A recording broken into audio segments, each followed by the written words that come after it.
Alright, so this video is I want to talk about how to use your shape to flow back and forth across the grain to make it so that it's always obvious which direction you should be carving.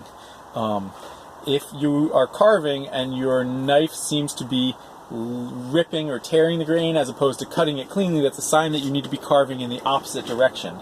And a big part of setting up your spoon for success is understanding which direction you should be carving in.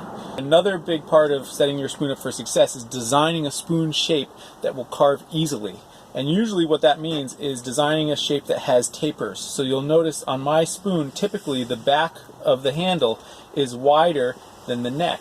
And what that achieves is that the sides of the handle are crossing the grain the entire length. You can see this white line here is the line of sapwood to heartwood, and you can see that the side of this handle is flowing across the grain the entire time, and then it switches and flows across the grain this way, and then it switches and flows across the grain this way.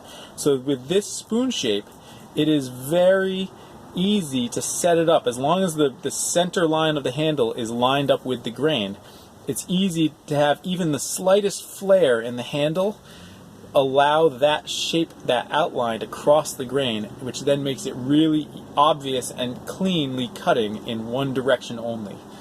Same thing can happen on the side in the side profile of the spoon. When I do my crank, it's going to push down into the grain this way and down to the grain this way, because grain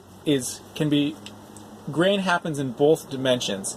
Both when you're looking at it this way, but grain also happens when you're looking at it this way. You can actually see the lines here of the grain. So my top of my spoon is going to be like this. Well, my bottom of my spoon is going to look like this.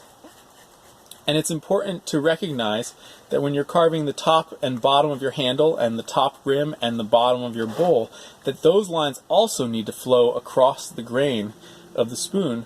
Otherwise, it's going to be unclear which direction you should be cutting them.